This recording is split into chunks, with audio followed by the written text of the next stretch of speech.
Are we recording here? Yes. Okay. Hi everyone, welcome to our group project presentation for Disaster ICS for staffing and organizing. Today, me and my counterparts are going to talk to you a bit more in depth on the following topics. Scott's going to go into detail on the situation leader operations. So basically how this position operates and the things it does from a roles and responsibilities standpoint. Brooke is going to go into staffing, so staffing considerations, situation unit positions, and then Parker's also going to talk about a point of staffing that is a bit more in depth called technical specialists. And this is a position that can be assigned to many different roles and responsibilities depending on the situation at hand, and Parker's going to take on that topic individually towards the end of the presentation. And in between all this, I'm going to go into what's called situation unit control. And this will cover topics like management, resolving conflict, organizing and scheduling, and improving the unit management. So Scott, I'm going to turn it over to you for our first section. Hi, thank you, Michael. The topic I'm going to cover is situation unit leader operations and some of the subtopics under this one. Gathering sources of information, arriving on the scene, what the situation unit leader does, the situation unit leader kit or the go kit, initial planning of the section chief briefing, and some of the key setups.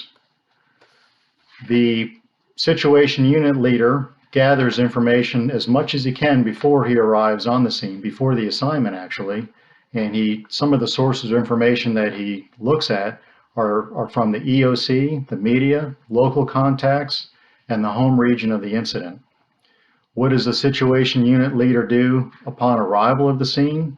He checks in with the resource unit leader, and then he begins the requests for workspaces, a copier, materials, maps, and supplies.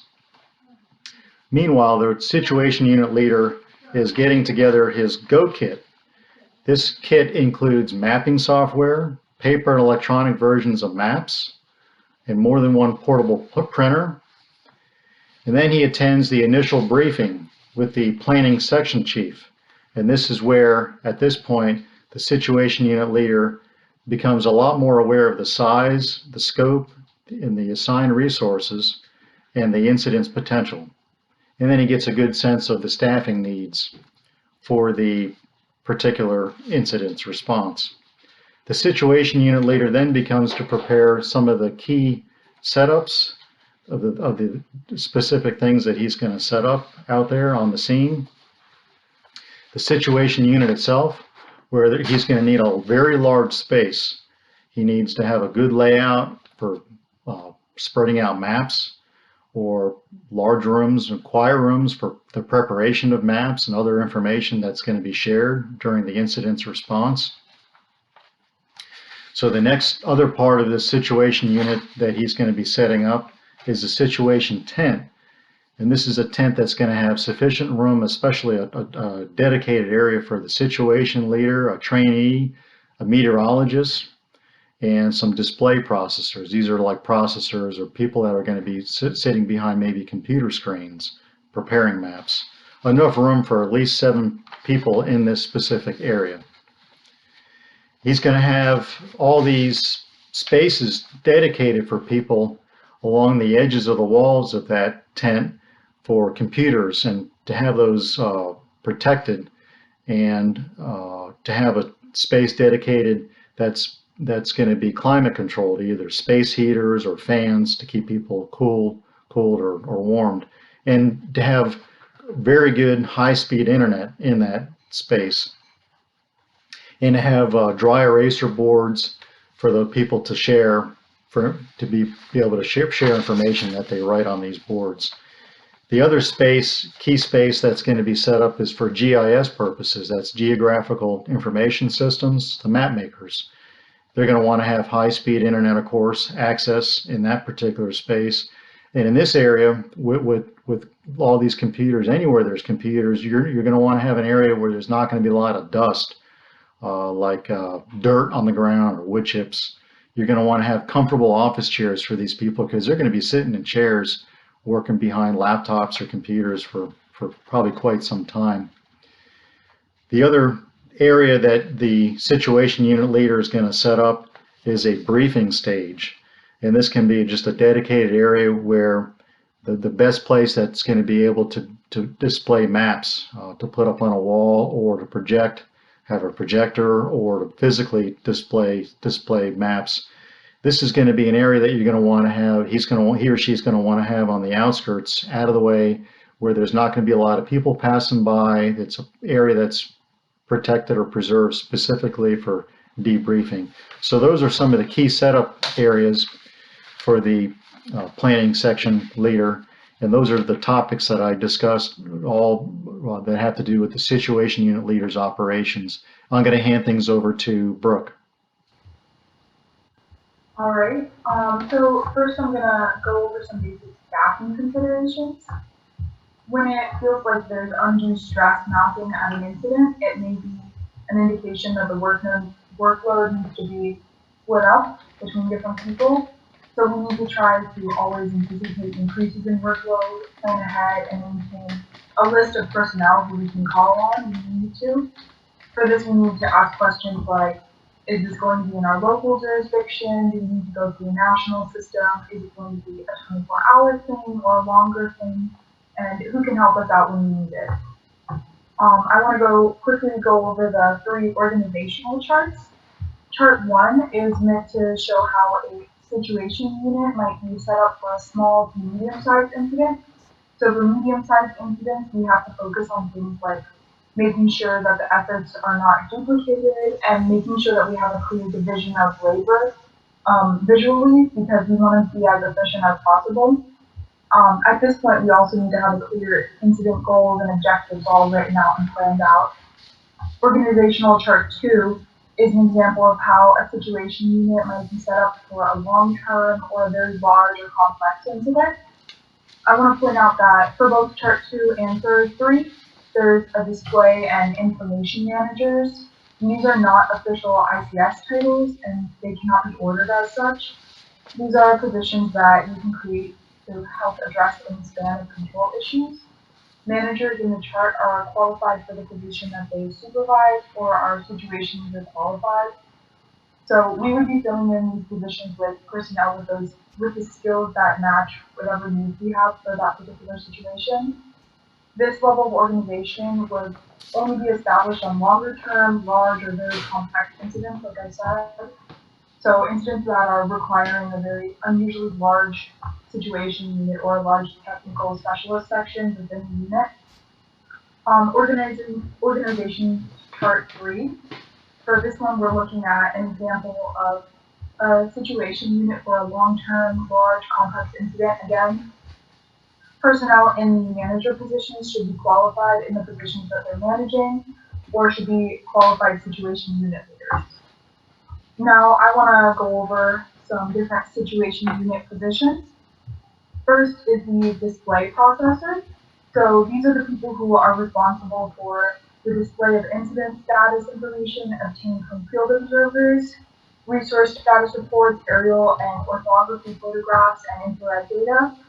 They are the people who have to determine the number, type, and location of these required displays that we're looking at. They also determine the map requirements for the IAP, and they assist the situation unit leader in analyzing and evaluating those field reports. The next position is the field observer. Those people are responsible for collecting situation information from personal observations at the incident, and they're responsible for providing information to the situation unit leader. Some of their responsibilities include identifying all facility locations, immediately reporting any conditions observed that may cause danger and safety hazards to personnel, and gathering information that leads to accurate predictions. So field observers are very important because they are the ones who can obtain information when other sources of information cannot verify what we're needing to know. Some factors to consider with this are things like how many people will be needed, will they be needed day and night, do they need to be scuba certified, do they need any monitoring equipment and stuff like that. So we'll need to specify exactly what we're looking for on the ICS form 213 when we order these field observers. And that's just going to depend on the incident. So during an incident, data verification is necessary. Various individuals will provide information. The situation unit leader must determine what data is valid and identify areas where mistakes have been made. Because of the potential range of incidents in which field observers may be deployed, it's super important that we're specifying the skills and capabilities that we need for that specific incident so that we're getting someone who will meet all those things. Accountability of field observers is very important as well. They have to be able to understand the medical plan, hazard areas, and they have to go to assigned locations and not stray from their assigned areas to collect information. Field observers need protective equipment during an incident to avoid injury associated with whatever risks that incident will entail. Field observers must enter the risk area with proper skills. So, for example, when we're observing a hazardous material incident, we have to have someone with a hazmat background so that they understand everything. If we're working in a remote area, they need to stay in pairs for safety. And like I mentioned before, in some instances, we might need someone who's scuba certified and stuff like that. The next staff member I want to talk about is the incident meteorologist. They're responsible for collecting current incident weather information and providing the information to the situation unit leader. They're also responsible for recording and reporting observations at assigned locations on schedule. Next is the geographic information specialist. They are responsible for managing information needs. The infrared interpreter is responsible for directing infrared mapping operations as assigned. Depending on the incident, we also might need a photographer or any other technical specialist that might be required as well. Keep in mind that depending on where we are in the US and the depth of the credentialing that we have, we may or may not have these specific positions available to us, so we might need to pull people from other areas or invoke just-in-time training. That's all I have. Later on, Parker is going to talk more in depth about the roles of those technical specialists that I just mentioned, which is another important part of staffing. For now, Michael is going to go over the situation unit control. Great, thank you, Brooke. So Scott and Brooke talked about the positions and the tools that are used in the situation unit and by the situation unit leader and the different staffing positions within that realm of operations. I'm going to talk about situation unit control, which has to do more about the behaviors and the management that goes on in the situation unit. And management's a key word here, so make no mistake that the situation unit leader is a management position. The role is to assign work, set goals and objectives, set timelines, schedules, and prioritize. It sounds like business jargon, and indeed it is, because you're, again, managing people, not so much the tasks or objectives, you're managing the people that are doing that work. And to this end, delegation is key. You're encouraging independence that these people are operating by, rather than micromanaging every little task and thing that they do. So there's certain criteria for successful management. And I want to go beyond this word management and really encompass leadership here, because you want to lead by example and take a strong stance on all the activities and behaviors that you're managing. So going beyond management into leadership. And often when we say management, we actually mean leadership. So some important criteria: setting and communicating goals. Ideally in this scenario would happen at the situation unit briefing. Ask for feedback. So even as a leader or a manager, you want to query for advice, feedback, ideas. This builds engagement, rapport, buy-in, ownership, accountability. When people are requested for their input, they feel like they're part of a team and an overall mission, and they tend to feel pretty good about it, and that their voice is being heard. It's at least not, being asked for, which is important. You want to interview your team members and then assign roles and responsibilities after you have an idea of what their strengths and weaknesses are. Now, you don't need to do this every single time, but if you're new to the team as the manager or leader, or your folks are new to being a direct report of yours, you're going to want to touch base with them and see how they work and what they're good at as far as projects and skill sets. Share communication and organization information like positions, contact info, all that kind of organizational hierarchy stuff that Brooke talked about in the different charts. You want to post that and make it readily accessible. And then evaluate and coach promptly in the moment or formally by documentation, conversationally. However you do it, evaluation is key, and this can be done through the ICS Form 225 as far as pen and paper goes, but make sure that you're addressing good performance and also poor performance. And ultimately, you want to package this all in a positive, instructive attitude. You cannot be negative, you cannot be down or seem like you're being chaotic about things, nervous, that sort of thing. While you may feel nervous or feel under pressure, you can't let them see you sweat. You have to maintain a positive and professional attitude.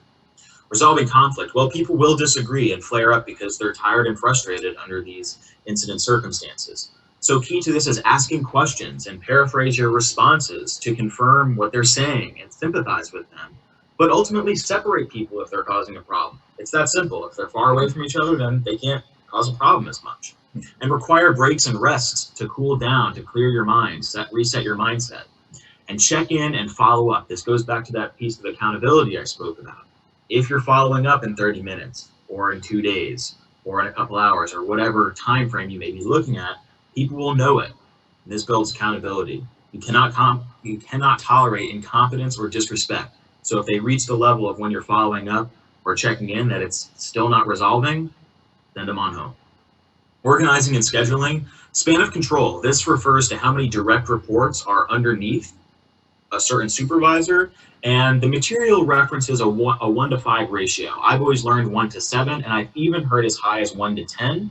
It's safe to say that anything beyond 1 to 10 is far too many direct reports for one supervisor. I think 1 to 7 is really that sweet spot, but this material says 1 to 5. The point is to have a reasonable amount of people under a single supervisor. So you want to develop timelines and tables. I kind of spoke about that a little bit before as criteria for good management, and be sure to post and update them in an accessible manner so people can see the workflow, what they're contributing to, and what goals they're accomplishing. Not quite in real time, but as close as we can get to it. Plan for a handoff. I want you to think about a track race or a track event. When you're doing a, let's say, quarter-mile relay, each person does a quarter mile. Well, when they hand it off, the teams that tend to win these races are the ones that have the best handoffs, that are prepared to receive the baton and prepared to give it off. So in emergency management, you want to provide documents, notes, ideas, updates on the situations, performance evaluations on who's doing well and who needs redirection to the person that's going to be succeeding you next, and plan for about an hour's worth of time of overlap for that briefing between you and the next person to take your position. Improving unit management, really this boils down to observation and management of poor performance and suggesting improvements via coaching or talking with your supervisor, or even asking, as I mentioned before, your subordinates to provide some input on how the unit can operate a little bit better. And ultimately, you want to reevaluate goals and progress after, let's say, a few hours or a couple days, some sort of time frame, after a major goal has been achieved, or after there's a certain problem that you've either gotten better at or it's gotten worse. You need to evaluate the goals and progress at that point as well, or a personnel change after that baton handoff that I spoke of. Ask questions and request feedback. This drives rapport, buy-in, and ownership. And this is heavily in partnership with the planning section chief. They're going to be your best friend in the improvement of the unit management and also the organizing and scheduling I spoke of just a moment ago. Demobilization, we dove into this quite a bit during our last presentation, so I'll be brief here, but essentially what demobilization is, and this is part of the situation unit, is as the situation or incident is scaling back, so can the resources, the staff, the personnel, the equipment, the items, the tools that you're using to manage the incident. And really, this is an ongoing cyclical process. As soon as resources are dispatched, we can start to consider drawing them back. That doesn't happen very often, but you want to kind of keep that in mind as this ongoing spinning pinwheel, as this analogy is we've used throughout the course. Questions that you would ask: who or what can, should, needs, or wants to go home? And this is especially salient to non-essentials, things that we don't need to be paying for, don't need to be using. Let's draw them back if we can. And this typically happens towards the drawdown or end of the incident. And the priority of flow of all this, well, which resources and people can go first? Which do we need to wait till the very end? And which are we not sure of? We don't know what's going on, or maybe we're going to reassign those. Again, it's a constant cycle or a pinwheel. Lastly, we've got the ordering process.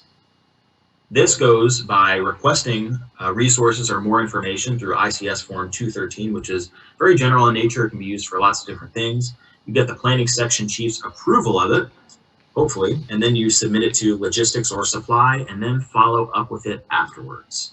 So that concludes our presentation on the staffing and organizing. We do have a second or separate video, which I touched upon in the beginning of it, and Brooke also mentioned during her presentation. Parker is going to talk more specifically about the technical specialist role as it relates to staffing. Again, technical specialists are really a part of staffing, but can be used for a wide range of scenarios. Thanks for listening and joining us for our presentation, and we'll see you next time.